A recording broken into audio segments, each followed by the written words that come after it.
Russia को Crimea से जोड़ने वाले कर्च ब्रिज पर हुए धमाके ने व्लादिमीर पुतिन के यूक्रेन पर कब्जा करने के दावे को हिलाकर रख दिया है, क्योंकि इस ब्रिज पर हुए ब्लास्ट के एकदम बाद ही यूक्रेन में लड़ रही रशियन फौज के कमांडर को बदल दिया गया।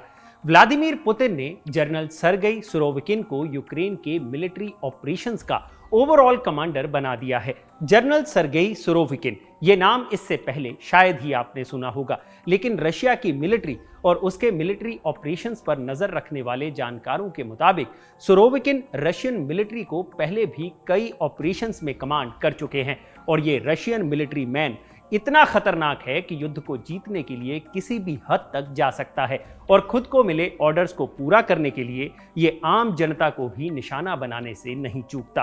तो चलिए बताते हैं आपको कि कौन है जनरल सर्गेई सुरोविकिन और क्यों यूक्रेन को इस नियुक्ति पर गंभीरता से विचार करने की जरूरत है। नमस्कार, मैं हूं भूपेंद्र सोनी और आप देख रहे हैं अनकट। सुरोविकिन का इतिहास जानने के लिए हमें पहले साल 1991 में चलना होगा, जब वो second guards Tamanskaya motors rifle division में फर्स्ट राइफल बटालियन के कैप्टन हुआ करते थे।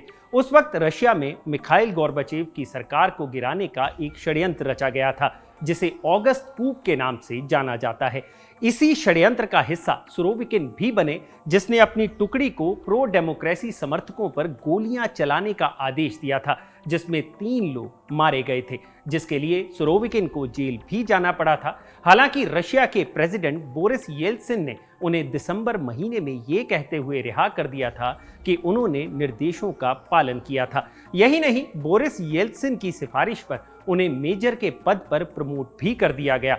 हालांकि 1995 में सुरोविकिन को दोबारा 1 साल की सजा सुनाई गई थी। यह सजा मिलिट्री हथियारों को अवैध रूप से बेचने के लिए सुनाई गई थी, लेकिन बाद में इस सजा को भी माफ कर दिया गया, जिसके बाद 1995 में ही सुरोविकिन को 201 मोटर राइफल डिवीजन का कमांडर बनाकर तजाकिस्तान भेज दिया गया था। तजाकिस्तान में रशिया के वॉर क्राइम्स का एक लंबा इतिहास रहा है, जिसके बारे में पूरी दुनिया जानती है। 2004 में सुरोविकिन फिर सुर्खियों में आए, जब कर्नल एंड्रेई शटकल ने उनके सामने ही खुद को गोली मार ली थी। हालांकि जांच में सुरोविकिन पर कोई आरोप सिद्ध नहीं हो पाया था, लेकिन खबरों के मुताबिक उन पर अपने साथी कमांडरों को मारने पीटने तक का आरोप लग चुका है। 2017 में सुरोविकिन सीरिया में मचाई अपनी तबाही की वजह से भी सुर्खियों में आए थे, जब असद सरकार की मदद के लिए रशिया ने अपनी मिलिट्री सीरिया में उतारी और सुरोविकिन को रशियन मिलिट्री का कमांडर बनाकर भेजा गया। उस वक्त रशिया पर सीरिया में केमिकल हमले के भी आरोप लगे, जिसमें हजारों सीरियन लोग मारे गए थे।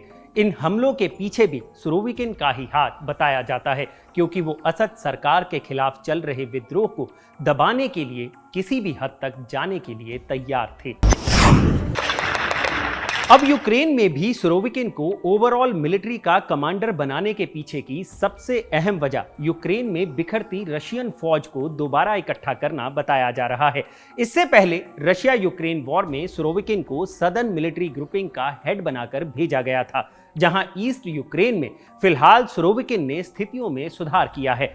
अब पूरी मिलिट्री का कमांडर बनने पर जानकारों का मानना है कि सुरोविकिन यूक्रेन के बढ़ते कदमों को हर हाल में रोकने की कोशिश करेंगे, जिसके लिए वो यूक्रेन की आम जनता को भी निशाना बनाने से पीछे नहीं हटेंगे, क्योंकि 1991 में भी वो इकलौते ऐसे ऑफिसर थे जिन्होंने टूटते सोवियत यूनियन को बचाने के लिए प्रदर्शनकारियों पर गोली चलाने का आदेश तक दे दिया था।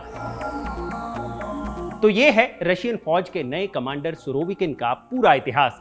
अगर आपको ये जानकारी पसंद आई हो तो इसे लाइक और शेयर जरूर करें, और जानकारी से भरे ऐसे ही और वीडियोस देखने के लिए सब्सक्राइब करें हमारा चैनल अनकट।